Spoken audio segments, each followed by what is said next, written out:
¿Cómo estás?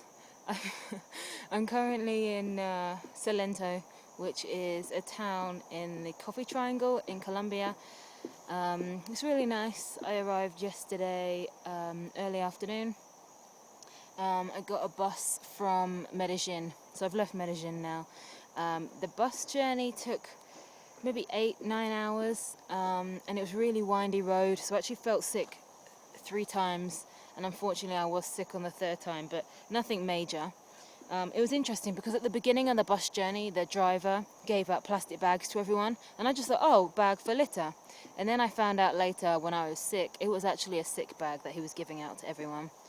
I think I got off lightly though, because my friend on her bus said there was lots of people that were sick.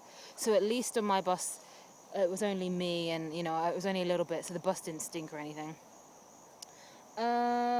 So Salento, yeah, it's really nice. The main reason I'm here is to do walking. I actually don't like coffee. I like coffee flavoured cake and I like coffee flavoured chocolate, but I don't actually drink coffee itself. So I'm mainly here because it's pretty, and you can see a little bit of the background behind me. It's lots of mountain valleys.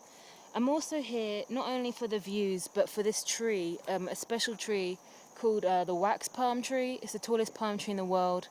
It grows 60 meters. I haven't seen it yet. It's in the national park, which I think is about half an hour away. So I'm going to go there tomorrow.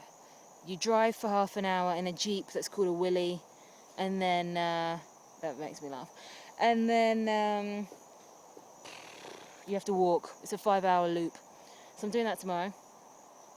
And yeah, I can't wait to see that tree. I was hoping I'd see it on the bus ride in to this place. I thought the tree would be everywhere, but apparently it's only in some places. Apart from that, I'm going to tell you a little bit about Medellin, because I can't say much about Salento. I've literally only arrived. This is my first day. So Medellin, I was there for exactly 1 week, Sunday to Sunday.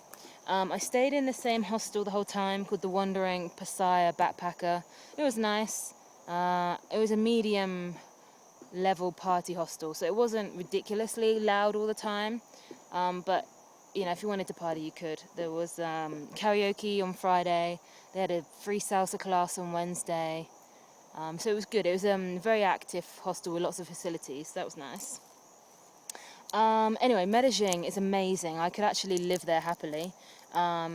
Reasons being, they really promote healthy lifestyles for all their residents. There's lots of free classes in local plazas. Even in the shopping centre, I saw some free dance classes, free yoga, free Roomba, free aerobics.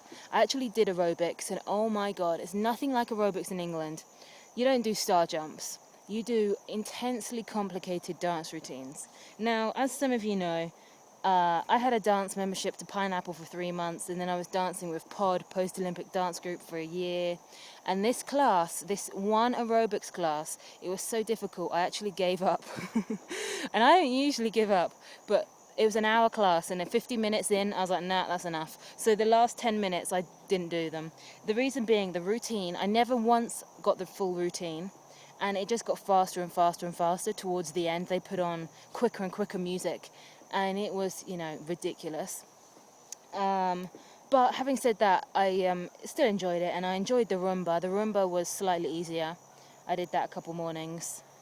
But just to give you an example, where I was staying, the district I was staying in, it had 4 free exercise classes a day, 2 in the morning, 2 in the evening, for its residents. And also, the swimming pool was free, and there was like a weight area, weights, and there were some other things that were free. And that's incredible. And I heard about it in other districts too.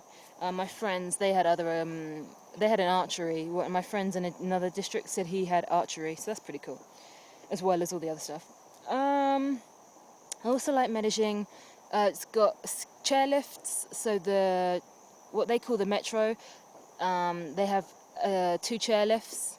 One goes up to a nice big park, and then the other one just goes to some neighborhoods. Something I found out whilst in Medellin is that Colombia actually has a lot of refugees. All of the drug wars, the internal wars they're having based on drugs, have caused a lot of refugees. So a lot of people have fled the countryside and gone to the cities. And they're obviously very poor, so they've built houses on the sides of the mountains in Medellin. They've probably built houses other places, but obviously I was in Medellin, so I saw it in Medellin. So they've built chairlifts to help people get to their houses, which is really good. And I also noticed that whilst the houses were very cheap, very cheaply built, very poorly built, they had good quality roads leading to them. They had nice concrete roads. So I think the government in that area are doing a really good job. The local government are doing a good job at making it easy for people to travel to their houses, because the metro is also really cheap. You can go anywhere on the metro line, including the cable cars, for the equivalent of 60 pence. Probably a bit less, maybe 50 pence. So you can live anywhere and work anywhere, and the cost of the metro isn't going to eat up your wage. That's the idea behind it. That's a really good idea. And I actually found out that information on a walking tour. I did a free 4-hour walking tour of the city. That was really good. Found out lots of stuff I wouldn't have found out if I hadn't done the tour. I went to 3 museums. That was nice. All 3 of them were art museums, actually. And I like that kind of stuff. I spent 4 hours in one of the museums. I went to botanical gardens. They were really nice. And there was a festival there, so I checked that out in the evening, and that was nice. It was a literature and culture festival. I went to the zoo. The zoo was really good. One of the best zoos I've ever been to in terms of species diversity. They had animals from Africa, obviously animals from South America and Central America and North America. They had animals from India. They even had sheep, which was cute to see. So yeah, I think for species diversity, that's the best zoo I've ever been to. And I also think the zoo provides a good service to local people. It's because you've got to keep in mind, a lot of people are against zoos. But you've got to keep in mind, it's a way of people seeing animals they're never going to see in their life otherwise. Not everyone can afford to get a plane trip to Africa and see hippos. So I thought and this zoo had hippos. Can you believe? I've never seen a hippo in my life. I actually used up like 50% of my camera battery on these hippos. I'll show you some photos when I upload them. It was a mom, a dad, and a baby, and it was amazing. I've never seen hippos before. It's incredible. Anyway, so it's a way of bringing exotic animals to people's doorstep, because, not everyone's going to leave the country and see these animals. And also I think because the signs in this zoo were really good, they told you about whether the species was endangered or not, why it was endangered. So I think it raises people's environmental awareness. So I think actually this zoo was a really good one. I did a few other things, but I can't remember what they were. It was good. It was a good place. And it was funny. When I tried to rest, when I tried to have a day off, I tried to have Friday off. So Sunday through to Thursday I was busy, and I tried to take Friday off. And then a friend was like, oh, it's my last day here. I was like, okay, I'll hang out with you. It was a good day. We went to a viewpoint, but Salento is going to be my rest. This is my break. Salento offers you 3-4 day hikes. I think you can do even more. I might do one, but I'm going to rest first. So today has just been about meeting up with some friends, having lunch, and now I'm just on a little short walk myself. Tomorrow is about the 5-hour loop. The day after that, go horse riding, and then maybe I'll do a couple days hike. But I don't mind not doing one. I don't mind just sitting down and reading my book, because I've got a really big book at the moment, and I'm reading it really slowly. And the slower I read it, the longer I've got to carry it for. So I don't mind if I read it quickly. So I'm going to do a little bit of sightseeing. I'll show you some of the stuff around here. Firstly, I want to show you how I've been holding this camera without the use of my arms. So look, I made my own little ledge. Can you see? That is a post, and I made a little ledge for my phone. It did mean breaking the post a little bit, but the farmer's not here, so he won't notice. Also, I had to trespass to make this video. Look, I climbed under the fence. There's some barbed wire. You see that there? So I climbed under barbed wire to make this video awesome. So there's the view. Let me try and make it nice and light. Can you see it? That's landscape. There's a nice landscape view of the mountains. So now I'm middle of Colombia. I've been in the north for a really long time, and now I'm in the middle of Colombia, heading south. After this, I'll go to Bogota, which is the capital, and that would be a bit more south. And then after that, I've got about 3 more stops, and I'm going to leave the country.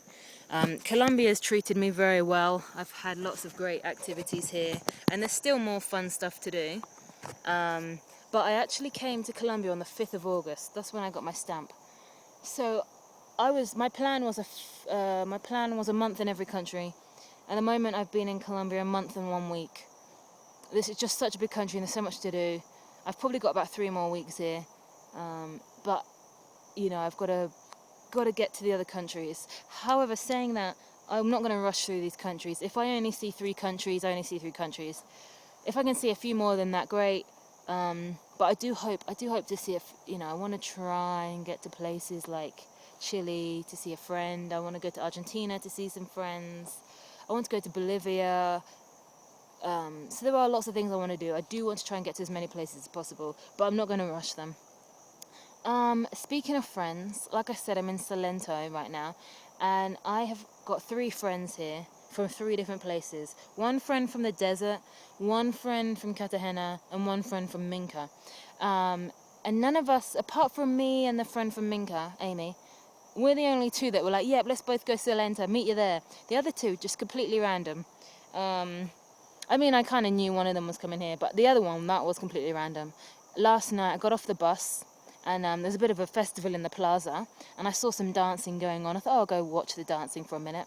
It was really cute, some kids just dancing.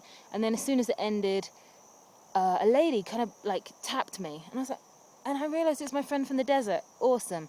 And then she helped me find my hostel. Sadly, the hostel was full, so then we walked around and I found a posada.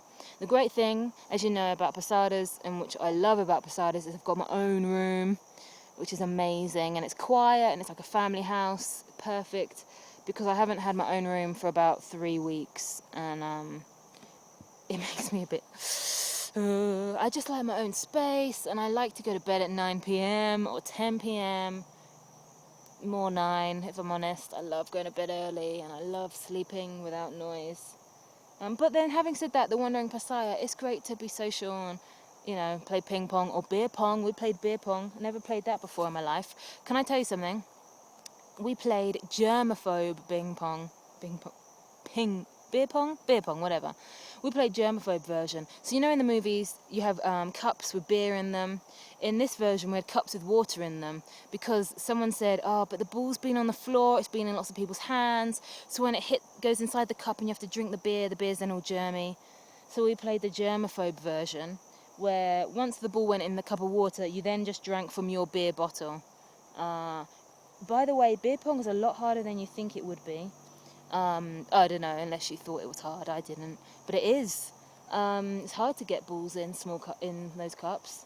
The tip apparently is you've got to line the top of the cup up with your elbow. And I must admit, oh gosh, that did work quite well for me. Sorry, I just hit a plant. I'll show you. It's a plant I've been playing with, which is a bit naughty. Can you see the leaves? If you tear the leaves, this white stuff comes out. Can you see that? Oh yeah, you can. So yeah, I just hit my hand on it and it's all wet. Anyway, I should stop being mean to the leaves. They want to be left alone in peace. They don't want me to tear the tips off. So that's it. That's my video. Hope you're all well. I'm fine. I'm still a little bit tired. I've only had 1 night of my own room. I need at least 5 to 6 weeks. No, tomorrow I'll move out and I'll go into my friend's hostel. They have campfires every night. We're going to make s'mores. Awesome. Yeah, so I will go back to being social tomorrow, not today. I'm loving having my own room. I can lay my stuff out. I can leave my stuff out, which is important as well. In the last hostel I was in, someone had $100 stolen from them. I kind of blame them. They didn't put their stuff in a locker. They kept it in their bag. But still, it sucks, and it shouldn't have happened. That's it, really. That's me, and that's Salento. There's the nice view. Yeah, and that's it. Ciao. Adios, amigos. Hasta luego.